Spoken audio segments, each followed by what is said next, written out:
O quantos entende isso, diga amém. O preço já foi pago, tá, meu irmão? Então não adianta ficar triste. Pastor, eu estou triste porque fiquei meio quebrado. Pastor, eu estou triste porque meu carro quebrou. Pastor, eu fiquei triste porque... Irmão, fica tranquilo que Deus está no controle de todas as coisas. Amém? Quantos creem nisso de verdade? Vamos ficar de pé em nome de Jesus, chamar o pastor Nisus aqui. Para quem não sabe, o pastor Nisus é nosso pastor regional. Se eu sou meio louco assim, ele que é culpado, tá, irmãos? Eu não era assim, ele que me deixou. Ah, nosso pastor regional está aqui com a pastora Liliane de Banzilu. Cadê Benito, né? E é isso aí, é uma honra ter o pastor Jesus aqui, né?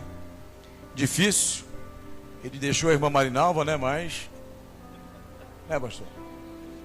Deixou a irmã Marinalva. E as pessoas parecem que gostam de me irritar. Começa por ele. Ele falou que chegou mais tarde aqui porque ele queria me ver irritado. Só que eu não fico mais irritado, eu fico entusiasmado agora, meu irmão. Amém? Vamos abençoar o servo de Deus, irmãos, em nome de Jesus. Você pode direcionar as tuas mãos para cá. Senhor, nosso Deus e Pai, na tua presença, eu te louvo e te agradeço pela vida do pastor Nisus, pela vida da pastora Liliane, Benito, Vitória, Michel. A igreja de Vicente Carvalho, Pai, é uma igreja a qual nos acolheu durante muito tempo. Pedimos a ti, Senhor Deus, que toda a sorte de bênção venha a ser derramada sobre a vida do teu servo, Senhor Deus. Venha usá-lo, Pai, como canal de bênção aqui, como está sendo todos esses dias. Que o teu refrigério, o teu maná esteja sobre as nossas vidas, Pai. Continua falando conosco através das palavras, através das orações. Venha nos encher, Pai, do teu poder e da manifestação da tua glória. É o que pedimos, Pai, nessa noite, em nome do teu Filho amado, Senhor Jesus. Amém e graças a ti. Amém? Pode aplaudir ao Senhor, meu irmão.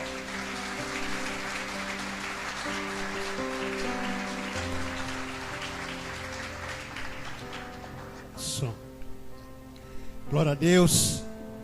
Boa noite a todos. Amém. Possa sentar, por favor, que Deus abençoe a sua vida. Muito obrigado, pastor Mesquita, pastora Leia, a Luana, todo mundo, Felipe, toda a turma aí. O Orton também, que é corintiano. Ah, glória a Deus.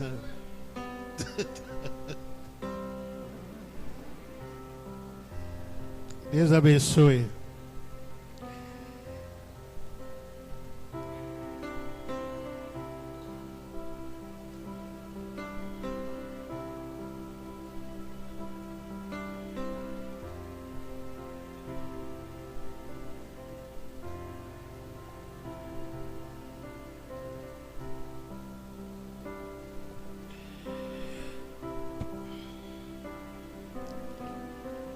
Abra sua Bíblia, por favor, Mateus capítulo 7.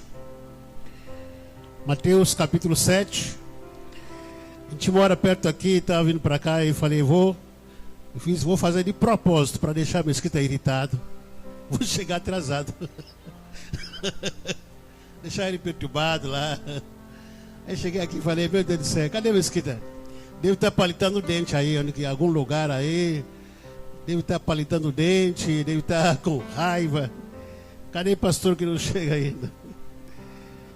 É brincadeira, mas Deus é bom demais. Nos transformou, nos fez feliz. Mateus capítulo 7, versículo 11 a 17. Mateus capítulo 7, versículo 11 a 17. Quem achou esse texto, diga amém.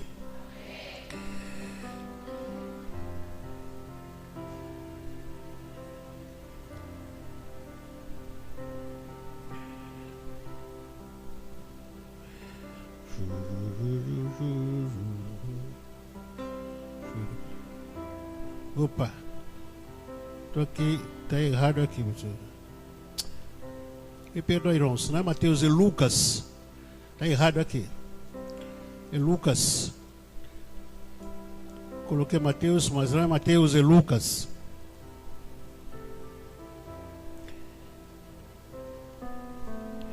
Lucas capítulo 7, versículo 11 até versículo 17.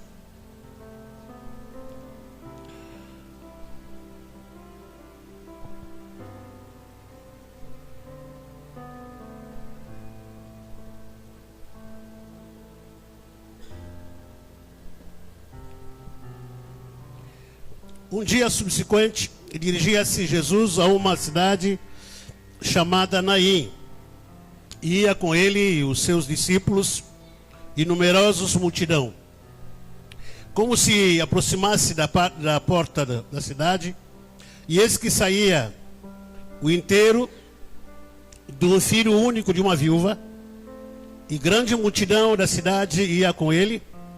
Vendo-a, o Senhor se compadeceu dela e lhe disse: não chores.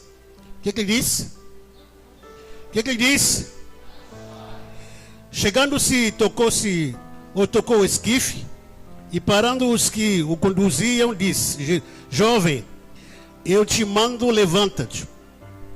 Sentou-se o que estivera morto e passou a falar. E Jesus o restituiu à sua mãe. Todos ficaram possuídos de temor e glorificaram Deus, dizendo: grande profeta se levantou entre nós, e Deus visitou o seu povo. Essa notícia a respeito dele divulgou-se por toda a Judéia, por toda a circunvizinhança. Amém? Amém? Repita comigo: Deus, Ele é especialista em fazer milagres. Deus é especialista em fazer milagres novos e realizar sonhos antigos. Deus é especialista em fazer milagres novos e realizar sonhos antigos. Amém? Feche seus olhos. Espírito Santo, em nome de Jesus, nós te pedimos, manifesta a tua glória, que a tua palavra nos diz que todos aqueles que crerem no Senhor, sinais e maravilhas hão de acompanhá-los. O Senhor não mudou. Os tempos mudaram, mas o Senhor não mudou. Temos, Senhor, na glória, novos tempos, mas os problemas antigos. Por isso que te pedimos que, em nome de Jesus, e esse é o momento que nós estamos vivendo para que o Senhor possa manifestar a tua glória, o teu poder, em nome de Jesus Cristo, Senhor. E eu te peço, desejar, Senhor, se nesse exato momento o inimigo entrou aqui, tomando conta de pessoas, famílias inteiras, a ponto de escravizá-las, de perturbá-las, a ponto de roubar a adoração e louvor que tem sido dado ao Senhor aqui, na autoridade e poder que é no nome de Jesus, estou proibindo qualquer tipo de manifestação do diabo e seus demônios nesse lugar, Senhor. Eu declaro que caia por terra agora toda a força, toda a ingerência satânica na mente, causando cansaço, causando perturbação, depressão, opressão, medo, pavor, causando qualquer tipo de síndrome, Senhor Deus amado. Eu declaro agora em nome de Jesus todo o pacto, toda obra da malignidade, toda a porta fechada, toda obra de feitiçaria, o enviado do maligno nesse momento e nesse lugar, que bate em retirada, que o fogo do Espírito Santo, que vai ardendo, queimando-se na glória, toda força contrária nesse lugar, ó Deus, eu declaro agora que caia por terra em nome de Jesus. Eu declaro, Santo Espírito, que venha o teu reino nesse lugar, reino de paz, de justiça. Nós preparamos esse lugar para que o Senhor seja entronizado, Senhor, para que o Senhor seja exaltado única e exclusivamente, pois só tu tem um nome acima de todo nome, e nesse nome, Senhor Deus amado, vidas serão salvas, e nesse nome vidas serão curadas, nesse nome há o batismo de fogo, nesse nome há o batismo de poder, nesse nome há a da glória, aleluia. Todo o joelho há de se dobrar, tanto no céu como aqui na terra. Te peço em nome de Jesus Cristo, Deus amado, aleluia. Vem nos curar, vem nos libertar. Vem, Senhor, na glória, realizar aquilo que só o Senhor pode realizar. Não há médico, não há engenheiro, não há advogado, não há homem nenhum na face da terra que pode realizar. Por isso que nós chamamos isso de milagres. Pedimos tudo isso, Pai, em nome de Jesus. Amém. Amém. Mais uma vez, repita comigo. Deus é especialista em fazer milagres novos e realizar sonhos antigos. Amém. Quero começar aqui a contar a história de um rapaz, ou de uma criança, vamos dizer assim, que um menino que tinha 26 enfermidades de diferente tipo. Nós estamos na campanha de milagres, em busca de milagres. Não existe milagre sem crise. Antes de qualquer milagre, Deus tem que criar crise. Tem que criar um ambiente de crise para que o milagre aconteça. Porque se as coisas forem totalmente niveladas por cima, todo mundo está com dinheiro no bolso, todo mundo está com saúde, todo mundo está empregado, todo mundo está com seu carro, todo mundo está com suas contas pagas. Mesmo assim, quando Deus faz milagre, ninguém acredita. A gente fica pensando o seguinte: não, eu resolvi com meus próprios negócios, eu resolvi com meu dinheiro, eu paguei meu advogado, é meu engenheiro, é meu médico que fez aquilo, tal, não sei o quê. Ah, eu comprei um remédio que é muito caro, mas consegui comprar, eu tomei, resolvi a minha questão de enfermidade. Então, nesse momento, ninguém, por mais que a gente ora, por mais que a gente possa dizer que Deus faz milagre, Deus pode fazer milagre, mas ninguém vai acreditar. Por isso que todas as coisas cooperam para o bem daqueles que amam a Deus.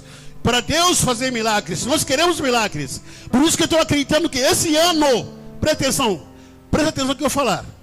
Esse ano vai ser um ano que você vai experimentar milagre que você nunca havia experimentado na sua vida.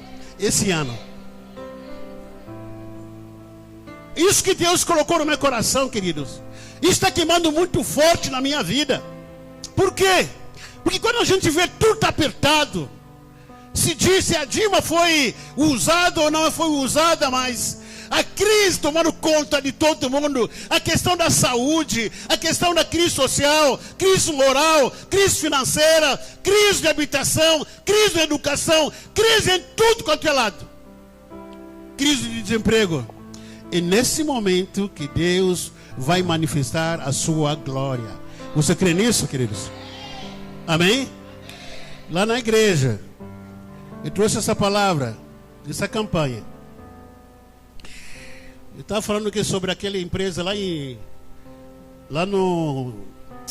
Cubatão, Uzi Minas, que está demitindo um monte de gente lá. Um dos irmãos nossos da igreja foi demitido. Eu não sabia disso. Mas Deus faz milagres. Ele tira ele do emprego, na Uzi Minas, abre uma porta de emprego melhor do que o Uzi Minas. A esposa dele, ele veio falar para mim, não sabia disso. Ele falou que, pastor, a palavra que o senhor trouxe nessa noite, o que está acontecendo já, meu marido foi demitido na Uzi Minas, mas de repente Deus abriu outra porta de emprego para ele. Melhor emprego do que onde ele estava. O que é isso? É milagres. Uma irmã postou no Facebook, mandou uma mensagem: pastor, eu estava com problema na pedra de rins. Não sei se é pedra de rins que é chamada aqui. Falei que há vários meses que eu estava indo para o médico. Mas o pastor liberou uma palavra na minha vida. Eu fui curado naquele lugar, em nome de Jesus Cristo. O que é isso? É milagre. O que Deus tem para fazer na sua vida. E você precisa estar preparado para esse ambiente de milagre que Deus está criando. Não adianta ficar murmurando, não adianta ficar desanimando. Ah, eu quero desistir. Aqueles que desistem são os covardes. Mas em meio à dificuldade, demonstra a sua fidelidade. Busca ao Senhor. Persevera em Deus. Até a campanha pode acabar, mas continua perseverando em Deus. Porque aquele que prometeu há de cumprir na sua vida. Quem fez promessa não foi o homem, não foi político nenhum. Quem fez a promessa na sua vida foi Deus. E Ele há de cumprir essa promessa na sua vida. Amém? Essa criança estava com 26 enfermidades. Uma senhora levou essa criança numa campanha como a nossa assim, que a gente está fazendo todos os dias. O filho nasceu com 26 enfermidades. Apenas algumas delas nasceu cego, primeiro. Segundo, a sua língua estava fora da sua boca, pregada no seu queixo. Nunca tinha ficado dentro da sua boca. Seus 12 braços, eram ligados um no outro, agarrados no corpo. Suas 2 pernas eram paralíticas, deformadas. Nasceu sem pés, sem joelhos, seus joelhos tocavam seus cotovelos, e ele vivia numa fetal posição. Nasceu sem órgãos sexuais, genital, tinha pulmões defeituosos, rim defeituosos, coração defeituosos e outros problemas internos, somando ao total, era 26 enfermidades. A pergunta é caso difícil? Sim ou não? É caso impossível? Sim ou não? Esse tipo de coisa que Deus gosta. Essa criança foi curada, sim ou não? Senão não ia trazer aqui não, né? Logicamente. Eu vou contar a história no final. Essa criança. Volta aí no texto que a gente estava. De Lucas capítulo 7. O texto que nós lemos aqui, irmãos. Há muitas histórias na Bíblia que aos olhos humanos foram considerados causos perdidos. Causos que a gente pode dizer aqui, poxa vida, você está passando uma situação como essa, melhor esquecer. Por quê? Porque Deus esqueceu de você. Há mais de 7 bilhões da população mundial que Deus precisa cuidar dessa população. Então você é mais uma pessoa. Deus não está interessado com a sua causa? Tá sim. Há momentos como esse que a gente pode dizer para alguém que a gente ama, ou que a gente cuida, ou que a gente trata, ou que a gente mora com ele ou com ela, dizendo: é melhor parar por aqui, porque não tem mais jeito. Está desempregado, está com uma enfermidade, está com a crise financeira. É melhor parar por aqui, porque não tem mais jeito. Esse é o seu fim. É melhor desistir, não incomodar mais os outros, não incomodar mais o pastor, não incomodar mais a igreja, não incomodar mais os médicos, melhor não incomodar mais o gerente do banco. É melhor parar por aqui. Esse é um dos quadros que se pode dizer que é caso impossível de se reverter essa situação. Essa é a hora mais difícil. Esse é meu deserto. Há momentos que a gente enfrenta, momento de crítica nas nossas vidas. A gente está pensando: esse é o meu deserto. A vida parou por aqui. Você que está vindo para o ano 2014, 2015, hoje você entrou no ano 2017, fica pensando: puxa vida, eu nasci miserável, eu nasci pobre, eu nasci desempregado, eu vim com essa enfermidade há anos na minha vida. É melhor parar, é melhor não procurar mais ninguém, é melhor se conformar, é melhor se acomodar. Eu estou desempregado, eu tentei negócio para a minha vida, eu tentei ser empresário, não consegui mais. É melhor parar. Por quê? Porque o tempo passou, porque já passou 2013, 2014, 2015, agora estamos em 2016. O que mais você vai poder fazer? Não faça mais nada, esqueça tudo, se conforma. Deus é especialista em fazer milagres e realizar sonhos novos. Você crê nisso? Amém? Dentro de várias histórias na Bíblia, Só em Marcos capítulo 5, o Senhor Jesus estava diante de 3 casos, considerado impossível aos olhos humanos. Nós temos o caso de um homem possuído por demônios, que humanamente falando precisaria de um especialista como psiquiatra. Temos o caso de uma mulher com uma doença incurável, que humanamente estava a ponto de ir para a UTI. Temos o caso da morte de uma jovem que estava morta, pronta para ser sepultada. E o texto que nós lemos aqui, de Lucas capítulo 7, versículo 11 a 17, nós vemos o caso da morte do filho da viúva de Naim. Apenas algumas observações que a gente precisa passar aqui, para que Deus possa nos revelar algumas coisas para nossa aplicação pessoal. Primeiro, o nome Naim significa charmosa. Repita comigo, charmosa. Se alguém que está querendo planejando em ter filho esse ano, dá o nome para ele ou para ela, Naim. O nome Naim significa charmosa, graciosa, beleza, algo belo.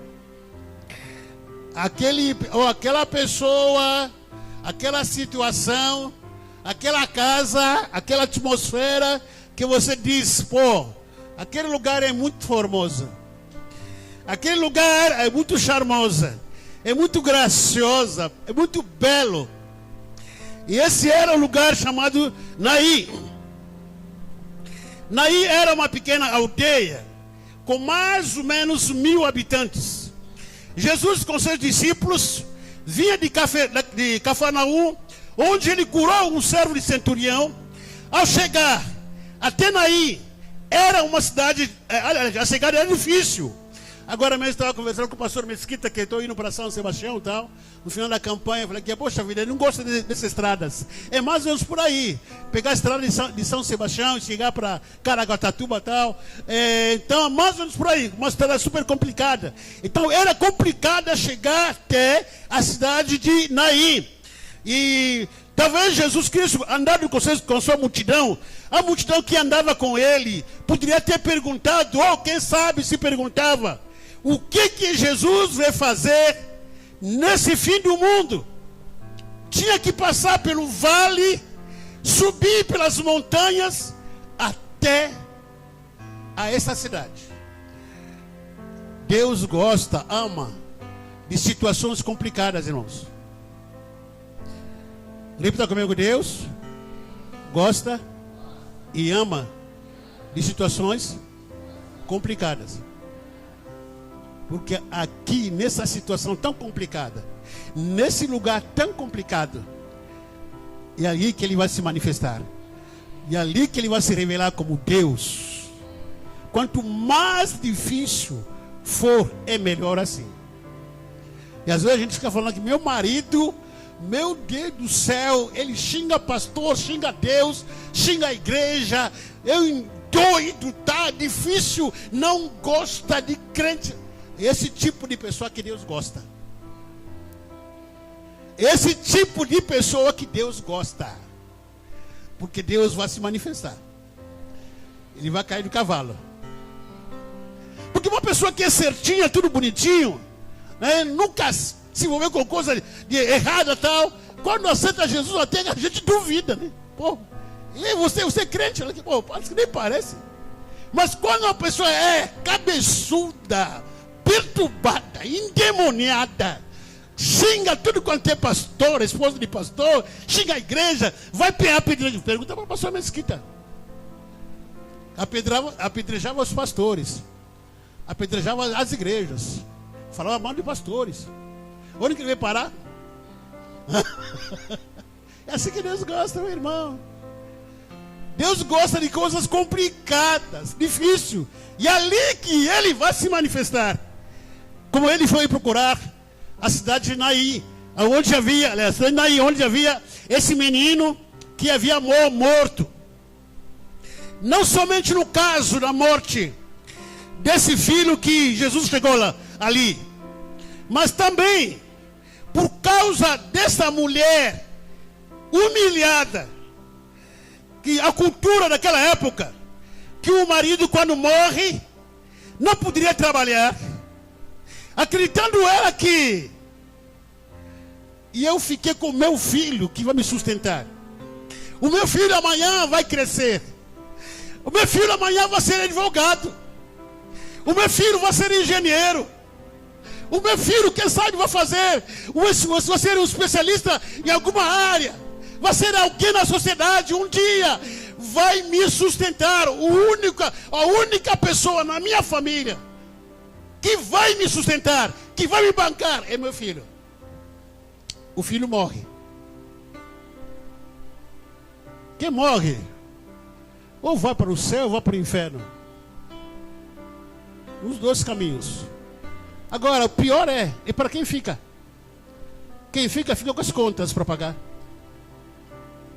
Quem fica com a crise econômica. Quem fica com o aluguel para pagar. Quem fica com a prestação para pagar. Quem fica com a conta de remédio para tomar. Quem fica com os problemas da família para tomar conta. E essa mulher ficou só. Porém, não podia trabalhar. Não é como agora, por exemplo, uma viúva fica com a aposentadoria do marido, fica com a pensão do marido, vai poder arrumar um emprego, pode fazer algum bico. Naquela época, a mulher não podia trabalhar. Era proibido. Nem era contada.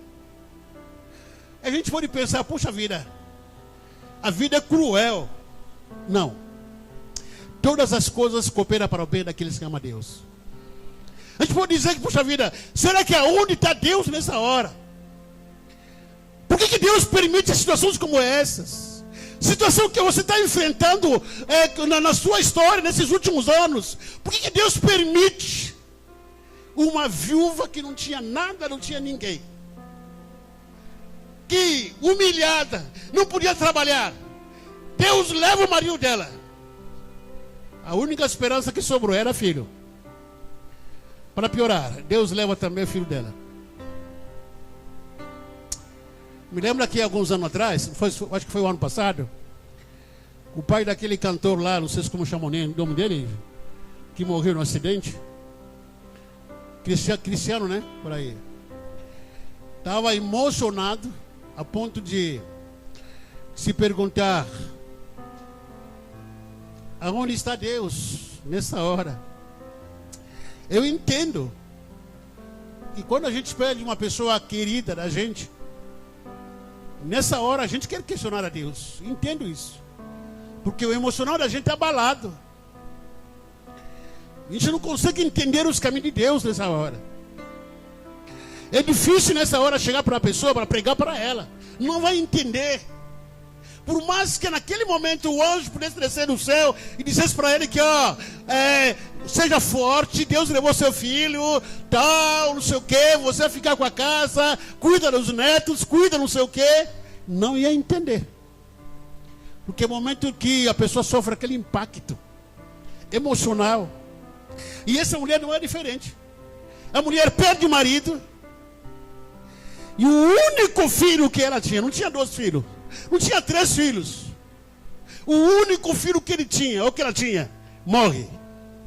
Tudo acaba. Fim dos seus sonhos.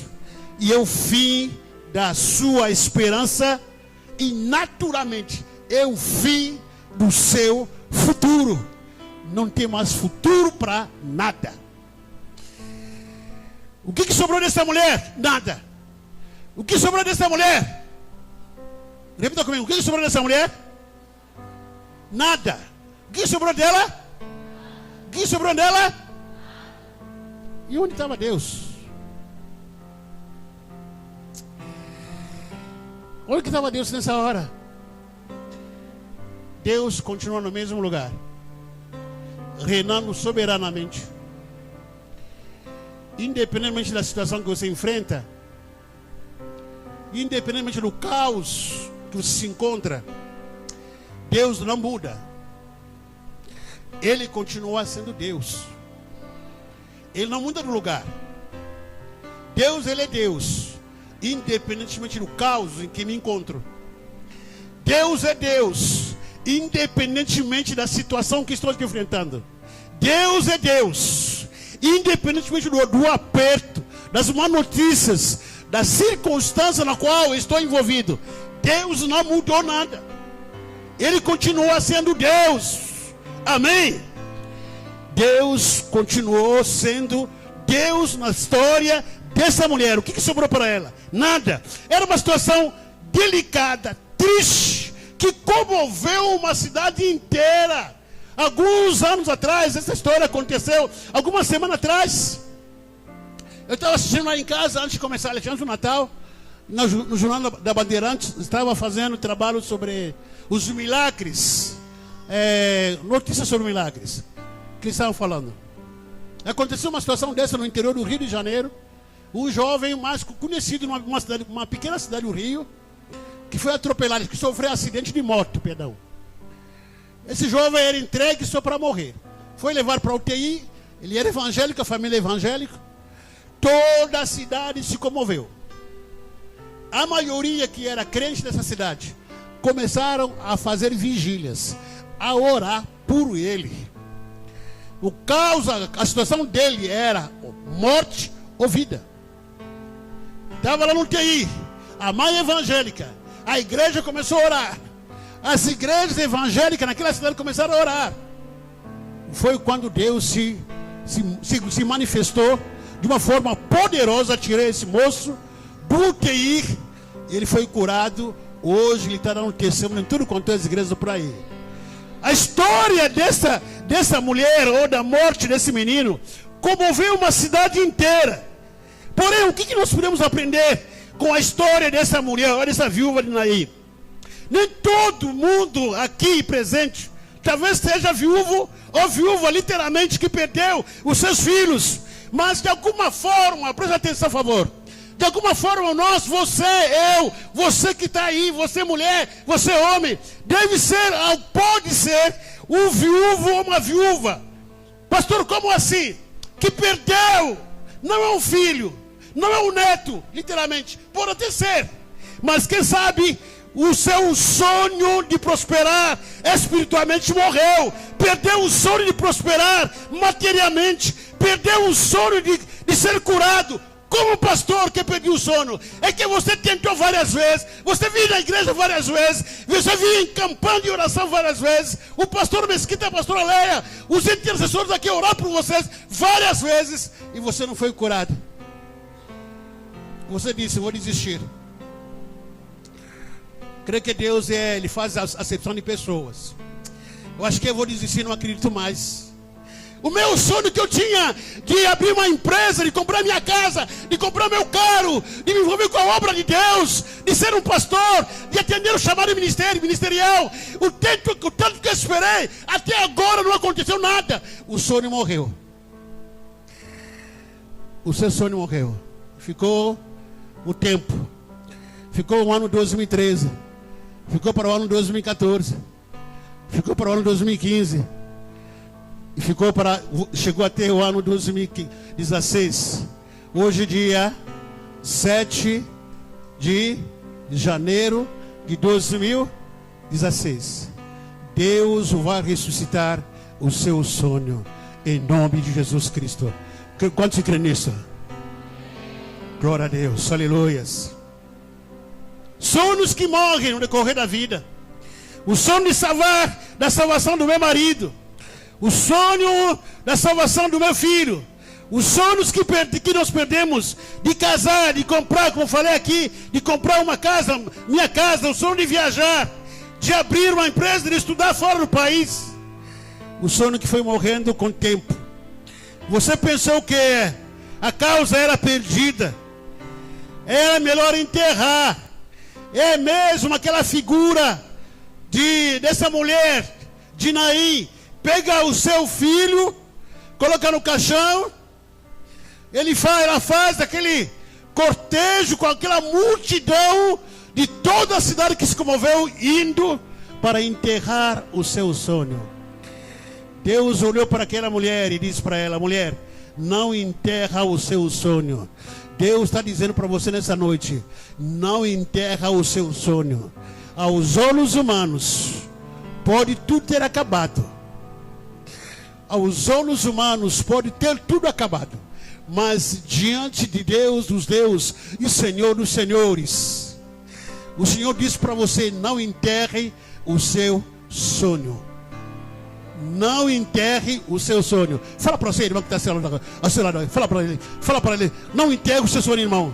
Não enterre o seu sonho. Não enterre o seu sonho. Porque Jesus está aqui nessa noite para ressuscitar o seu sonho em nome de Jesus Cristo. Para a glória do Senhor. Aleluias.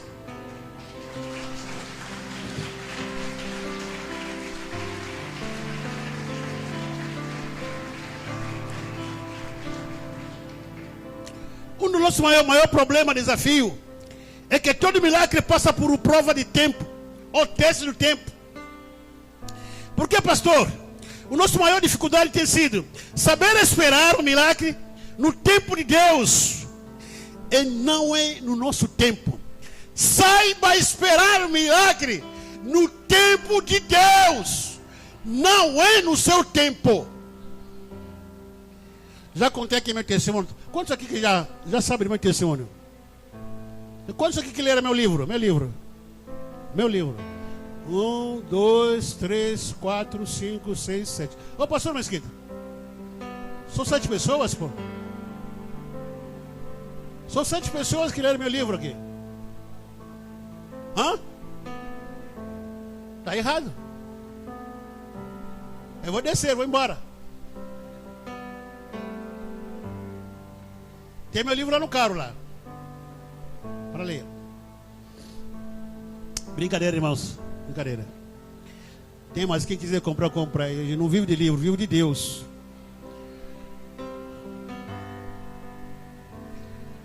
Irmãos, presta atenção. Nesse livro, algumas coisas que eu conto é a história de quando a minha esposa, a pastora Eliane, estava enferma. Uma depressão muito profunda, um ano inteiro, durante um ano. Por isso que quem está com depressão, há depressão que é espiritual, isso é um fato. Outra depressão que é caso da mente, psiquiatria, é um fato. É um fato. Mas tem que ser cuidado. Tem que cuidar quem está com depressão. Eu comecei a orar para minha esposa. Quando é que eles vão curar ela? Será que o Senhor não me ouve? Senhor, cura minha esposa. Passa um dia, nada. Passa uma semana, nada. Passa um mês, nada. Passa 12 meses, nada. 3, 4, 5, 6, 7, 8. Você vai orando, vai clamando a Deus, vai fazendo todo quanto é tipo de oração, vai pedindo oração para tudo quanto é gente que você encontra por aí. Deus cura minha esposa.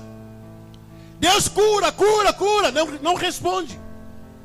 Não move nem um pedaço, nem um pinguinho, sei lá, do alfinete.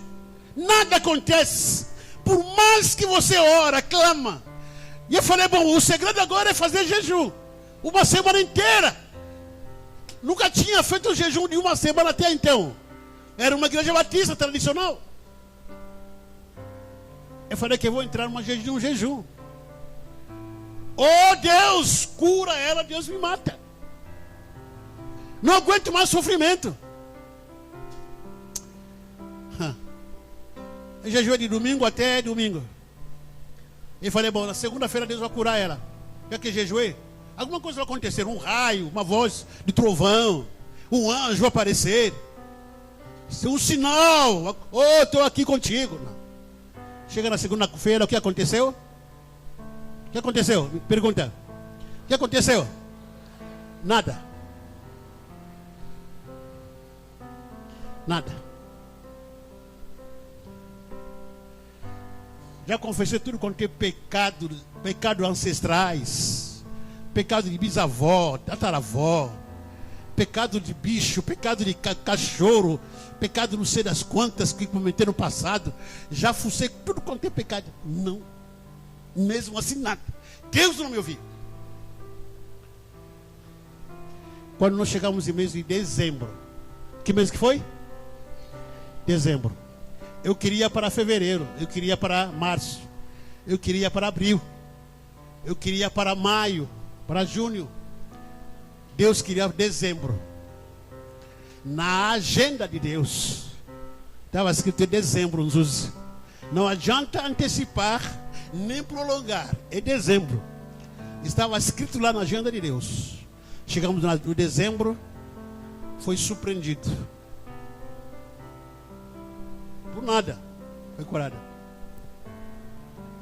Saiba esperar o tempo de Deus. Saiba esperar o tempo de Deus. E que às vezes a gente vai se arrastando com alguma situação tão crítica, tão difícil, ou uma doença, ou crise financeira, ou qualquer crise familiar que a gente esteja enfrentando. Mas você ora. A gente pensa o seguinte: toda vez que a gente ora, então Deus obrigatoriamente tem que fazer as nossas vontades. Não, Ele é soberano. Na agenda dele, pode ser hoje, só ser curado. Na agenda dele está escrito, pode ser hoje, que Deus vai abrir a porta que há tanto tempo que você vem esperando. Deus vai ressuscitar essa porta. Deus vai ressuscitar a sua família, o seu sonho, em nome de Jesus Cristo. Não é o tempo que você quer, não é do jeito que você quer, mas é do jeito de Deus. O jeito dele é perfeito. Amém, irmãos? O salmista Davi disse que Salmo 40, versículo 1. Repita comigo: esperei com paciência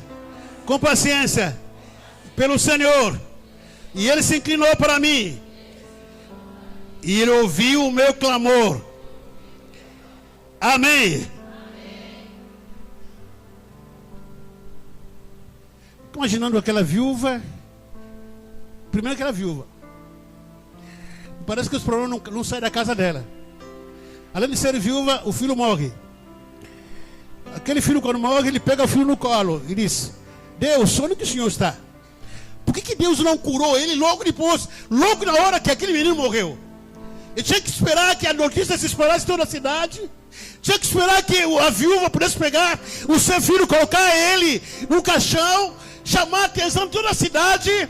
Deus tinha que esperar que o momento para que do cortejo fúnebre chegasse na porta da entrada. Por que Deus tinha que esperar tudo isso? Em primeiro lugar, repito aqui: tudo coopera para o bem daqueles que amam a Deus. É o tempo de Deus.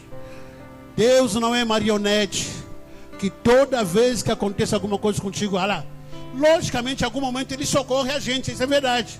Alguns momentos Ele guarda você. Alguns momentos que Ele te livra. Alguns momentos Ele te surpreende, te sustenta, alguns momentos. Mas Ele nem faz tudo do jeito que a gente quer. E esse Deus, Ele olhou para a vida daquela história daquela viúva. Criança morre. Ao morrer, o que Ele faz? O que ela faz? Pega a criança, sai com ela na porta da casa, na porta da cidade. E isso significa o seguinte: quando o seu problema está dentro da sua casa, está sob o seu controle. Mas quando sai fora da casa, não está mais no seu controle. Você perdeu o controle dele. O que Deus quis falar para aquela viúva? É que apesar que você está pensando que você perdeu o controle da sua situação, mas Deus, eu não perdi o controle da sua situação, não. Aquela viúva, quando ela pega a criança no colo, coloca no caixão, toda a cidade se comove, começa a andar triste. Toda a cidade se comove, começa a andar chorando. Toda a cidade se comove, começa a andar desesperado. Quem sabe eles cantavam uma música de tristeza. Quem sabe eles faziam reza naquela época. Não sei se tinha igreja católica lá, não sei o que era. Todo mundo aqui fazia aquele cortejo fúnebre. Chega na porta da cidade. Só que havia outro cortejo. Aquele cortejo da morte. Havia outro cortejo da vida. Lá fora da cidade, Jesus estava com seus discípulos. Ele tinha curado um servo. Um servo que ele tinha curado. Quando ele chega, o servo de um oficial, quando ele chega na porta da cidade, junto com a multidão, dois cortejos se encontram. O cortejo da morte e o cortejo da vida se encontram naquele lugar. Dois cortejos se encontraram. O da vida e o da morte. E quando os dois cortejos se encontraram, Jesus diz: aquele que crer em mim, aliás, eu sou a ressurreição e a vida. Quem crer em mim, ainda que morra. Quem crer em mim, ainda que morra, viverá. O cortejo da vida e o cortejo da morte. Que cortejo você faz parte? Qual é o cortejo que você faz parte nessa noite? São dois cortejos. O cortejo da morte é cortejo onde que um monte de gente, multidão de gente, triste. Você passou o ano novo tomando cerveja, se prostituindo, se drogando. Acabou as festas. Papai Noel foi para a Europa. Está triste agora. E entrou no cortejo da tristeza. Cortejo da morte. O meu sono, pastor, foram enterrados desde 2014, 2013, 2015. Os meus sonhos foram enterrados. Entrou no cortejo da morte. Cortejo e tristeza. Para enterrar defunto. Dois cortejos se encontram na porta da cidade. E nessa noite, dois cortejos se encontram. Aqui no Guaíbe. O da vida e o da morte. Por que o da morte, pastor? Porque aqui tem gente que está no cortejo da morte. E quando a vida e a morte se encontram, a vida prevalece. Quando a vida e a morte se encontram, a vida sempre prevalece. Amém? E a vida está nesse lugar aqui. Aqui tem vida, aqui tem vida, aqui tem vida. Você tem vida, você tem vida, você tem vida. A vida é para ressuscitar tudo que está morto, tudo que está caído, tudo que está morto, tudo que você perdeu. Deus vai trazer de volta na sua vida em nome de Jesus Cristo. A mulher, por causa da situação em que ela enfrentava, de tristeza, angústia, dores, não conseguia ver Jesus, mas Jesus viu ela. Ao vê-la, Jesus disse: não chore mais. Ao ver aquela mulher, Jesus disse para ela: não chore mais. Essa história que eu contei aqui para vocês, que está escrito no meu livro, depois de tanto tempo orando para Deus, que Deus pudesse curar a minha esposa, e não via nada, como falei aqui para os irmãos. Falava para Deus: Deus cura, cura, cura, cura, cura. Não aconteceu nada. E lá na sede, a gente morava lá em São Vicente. Lá na sede, naquela época, tinha culto toda quinta-feira, toda segunda-feira. Culto de oração. É mais um dos que o pastor Mesquita faz aqui no restaurante Tabernáculo. É isso, pastor Mesquita? Restaurante Altar, isso, nas segundas-feiras. Nós fomos no culto de oração, estava cheio. Era culto de oração, mas não era oração coisa nenhuma. Era mesmo como culto como hoje. Tinha louvor, tinha pregação, tinha tudo. E a gente era novo no Ministério Peniel. Eu entrei com a pastora Liliana lá atrás, sentado lá atrás. Eu estava camuflado assim, sentado no meio do povo. Os pastores do Ministério Peniel espalhados com os missionários. Naquela época não tínhamos tanta igreja como a gente tem hoje. O pastor pegou o microfone como assim, começou a ministrar.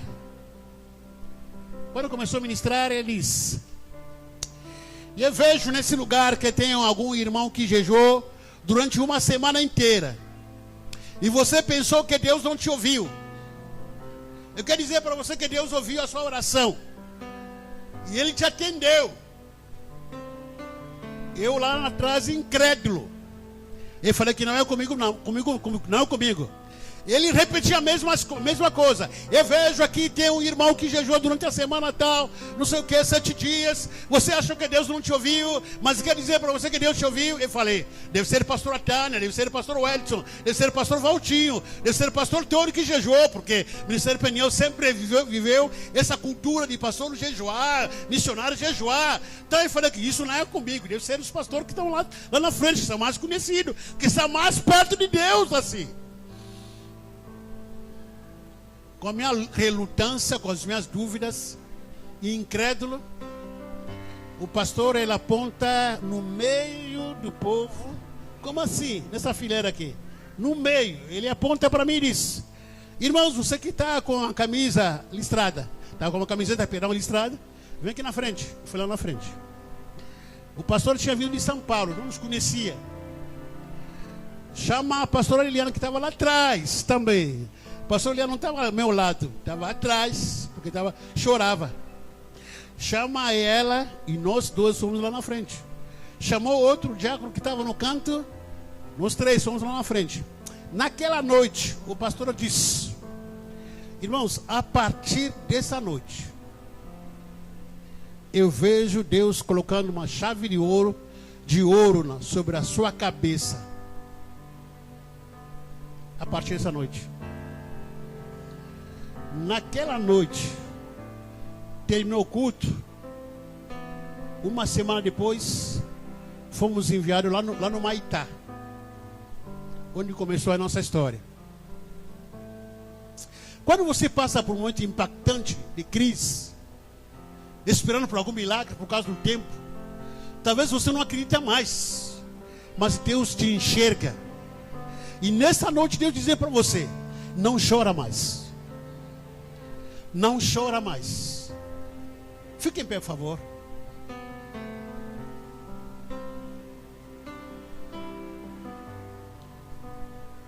Feche os olhos. Jesus não conseguia, aquela mulher não conseguia enxergar a Jesus. Que situação triste. Que situação dolorosa. Conflitante. Aquela mulher entregou tudo. A expressão que a gente usa aqui, não, entregou os pontos. Pô, não tem mais jeito. Não tem mais esperança. Eu esperei tantos anos pela cura. Não apareceu nem ninguém. Eu esperei tanto tempo no primeiro dia que meu filho morreu. Por isso apareceu um Deus para ressuscitá-lo. Não apareceu ninguém. Agora é melhor enterrar logo. São sonhos que a gente enterra. Porque no primeiro dia que você orou, que você sonhou, Deus não atendeu e você falou que não, melhor largar. No primeiro dia que você começou a frequentar a igreja Batista Peniel aqui em Guaíbe, você pensou, puxa vida, Deus, eu vou entrar nessa igreja e a minha vida vai melhorar completamente. Piorou, não melhorou. Piorou, desandou. E você disse: não, então acabou. É melhor voltar no centro de macumba. É melhor voltar nas bebidas. É melhor voltar no meu mundo. Nessa noite Deus disse para você: eu te encontrei. Não chore mais. Não chore mais homem, não chore mais mulher. Porque eu sou a ressurreição. Eu sou a ressurreição. Eu sou o dono da vida. Eu sou a fonte da vida. Aleluias. Aquele que crê em mim, ainda que morra, ainda que você enterre o seu sonho, aquele que crê em mim, em nome de Jesus, terá vida, ressuscitará. Jesus diz: ele tocou no caixão daquele menino. Aquele menino que voltou a viver e começou a falar. O seu sono vai começar a falar. O seu sono vai começar a gritar nessa noite. O seu sono vai começar a gritar nessa noite, a voltar a viver o seu sono nessa noite. Aleluias. Você que achava que aqui pensava que não, tudo parou, tudo. Aleluia, tudo desacreditado. Ah, melhor parar por aqui. Melhor não incomodar mais a Deus. Melhor não ir mais para a igreja. Melhor não incomodar mais o pastor. Melhor não incomodar mais ninguém. É melhor entregar aos pontos. Deus, Ele é perfeito.